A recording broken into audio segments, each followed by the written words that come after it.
दोस्तों, ये कहानी है उन कैदियों की जिन्होंने दुनिया की सबसे ताकतवर और होशियार सेना को चकमा दे दिया, लेकिन उनके बदले न जाने कितने लोगों को अपनी जान दांव पर लगानी पड़ी।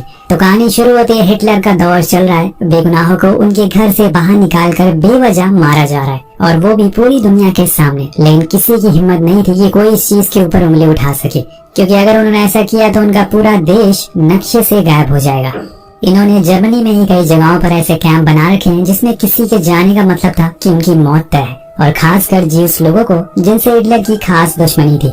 और उसने उनके साथ क्या किया ये हम सभी जानते हैं। वह एक कैदी जिसे कैंप के गेट पर ही टांग दिया जाता है, क्योंकि वहाँ से उसने भागने की कोशिश करी थी, और वो सभी को डराना चाहते थे कि अगर किसी ने ऐसा दोबारा किया तो उसका अंजाम भी यही होगा। दूसरी तरफ कुछ बीमार और भूख से मरे हुए कैदियों को भी देखते हैं, जिन्हें बाहर लाकर वही कैंप के बीच में ही गाड़ दिया जाता है। जिसके बाद हम कुछ लाशों को देखते हैं जिन्हें किसी जानवरों की तरह एक कमरे में सड़ने के लिए छोड़ दिया जाता है। कुछ इस तरह से इस कैंप का हाल था। सही खाना किसी को मिलता नहीं था, लेकिन काम हर रोज उनसे करवाया जाता था। अब ऐसे कैंप पोलैंड के कई सारे जगहों पर बनाया गया था, लेकिन सबसे ज्यादा यही चर्चों में था, क्योंकि यहाँ पे ज्यादा दरिंदगी हो रही थी।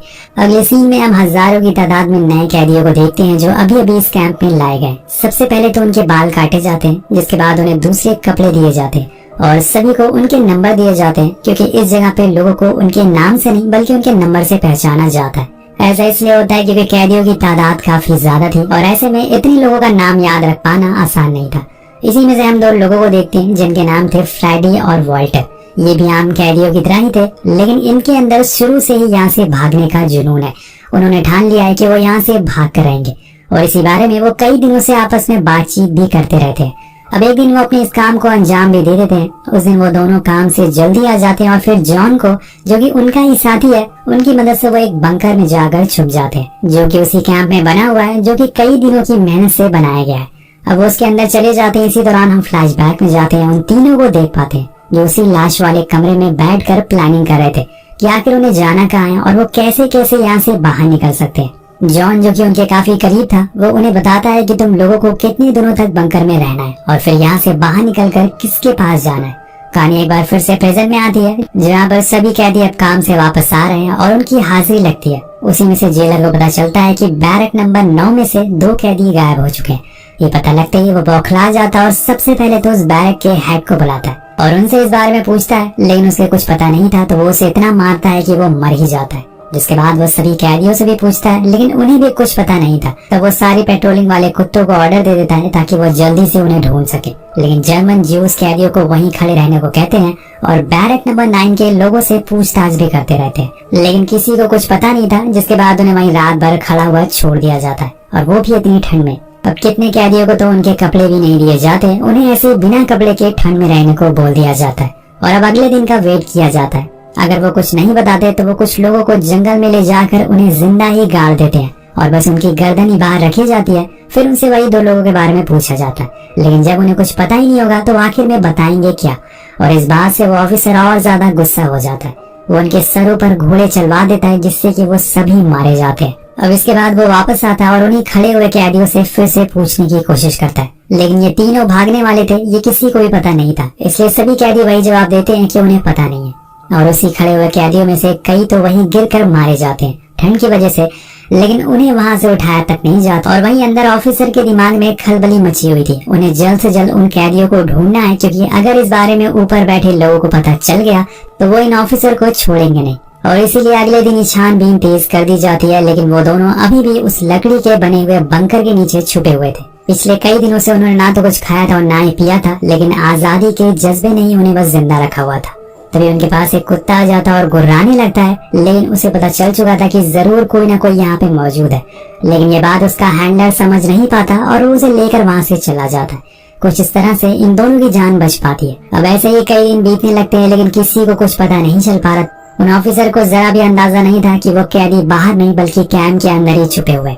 वहीं दूसरी ओर हम एक जर्मन ऑफिसर को देखते हैं जो एक कैदी को पकड़ कर लाता है, और वो उससे कहता है कि मैं जानता हूँ कि तुमने ही उन दोनों को यहाँ से भागने में मदद करी है, लेकिन मैं तुम्हें इतनी आसानी से नहीं मारूंगा, बल्कि मैं तुम्हें हर रोज थोड़ा थोड़ा मारूंगा। दरअसल वो उसे बस डराना चाहता था, जिससे कि वो उनके बारे में सब कुछ बता दे। तब तक वहाँ पे कुछ ट्रक्स आ जाते हैं जिसमें बहुत सी औरतें और बच्चे थे, जिन्हें अब यहाँ पर कैद करके रखा जाएगा। लेकिन उन्हीं में से कुछ लोग भागने लगते हैं और उन पर अंधाधुंध गोलियां चलना शुरू हो जाती है, जिसमें कई सारे लोग मारे जाते हैं। लेकिन उन्हें कम से कम एक आसान मौत मिल गई थी। यहाँ रहते तो हर रोज थोड़ा थोड़ा करके मरते। अब कहानी आगे बढ़ती है और यहाँ हम बैरक नंबर 9 के कैदियों को देखते हैं, जो अभी भी उसी जगह पर खड़े हुए थे। बाकियों को तो भेज दिया गया था, लेकिन उन्हें बिना खाना पानी के वहीं खड़ा रखा गया था। पर कुछ देर बाद वहाँ एक ऑफिसर आता है और वो उन सभी को काम पर भेज देता है। लेकिन उसके जाने के बाद हम 3 लोगों को देखते हैं जो वहीं पर पड़े हुए थे। उनकी भूख और ठंड से मौत हो चुकी थी। वेल, अब जिस जगह पर फ्रेडी और वॉल्टर रह रहे थे वो असल में लकड़ी रखने की जगह होती है, जिसके नीचे ही ये लोग छुपे थे। लेकिन अब वो देखते हैं कि वहाँ पर और लकड़ियां लाई जा रही है और उनके ऊपर रखी जा रही है।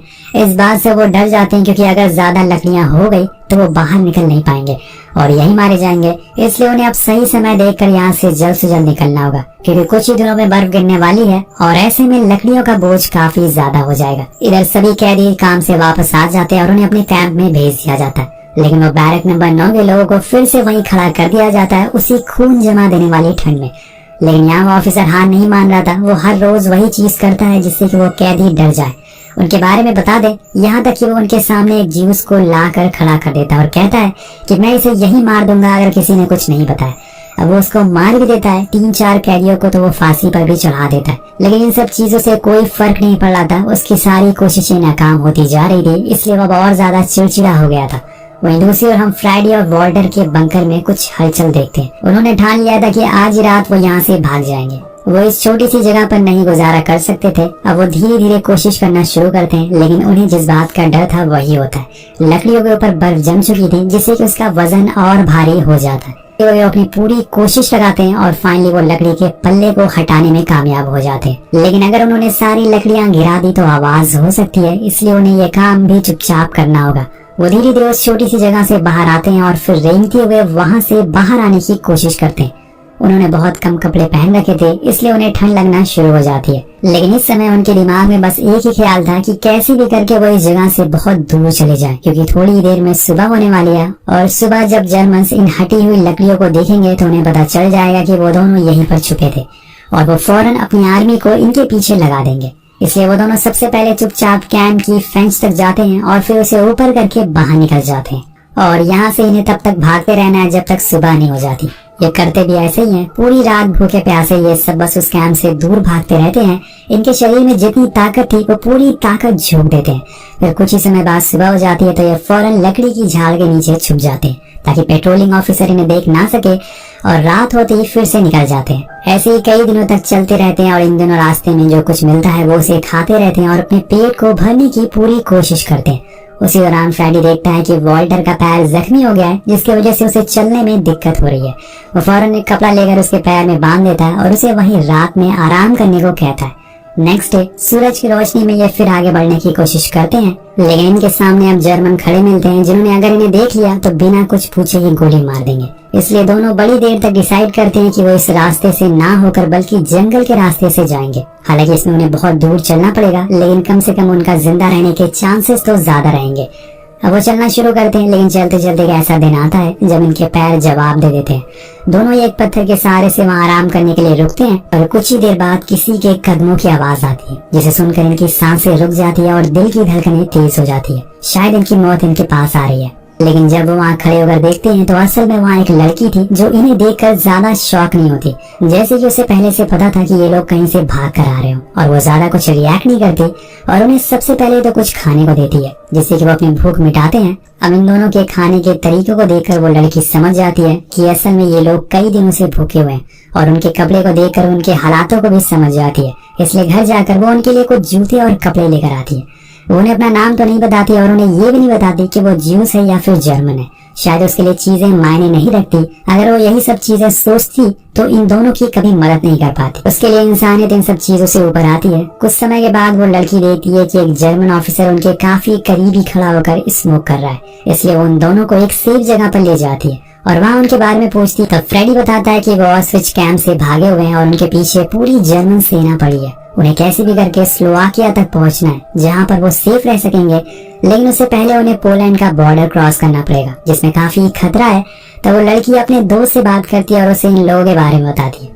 अब उसका दोस्त इनकी मदद करने के लिए मान जाता और इनके साथ अगले दिन चलने लगा। लेकिन अगर किसी जर्मन ने उसे इन दोनों की मदद करते हुए देख लिया तो उसे भी मार देंगे। पर अभी वो इन सब चीजों के बारे में नहीं सोच रहा था। वो उन दोनों को कैसे भी करके बॉर्डर के करीब ला देता है और फिर अपने घर चला जाता है। लेकिन यहाँ हम देखते हैं कि वॉल्टर के अंदर अब इतनी ताकत नहीं बची है कि वो चल सके। तब फ्रेडी उसे आजादी का लालच देते हुए कहता है कि अगर तुम यहीं पे आराम करने के लिए रुक गए तो वो लोग हमें आकर मार देंगे और हमारे इतने दिनों का संघर्ष बर्बाद हो जाएगा।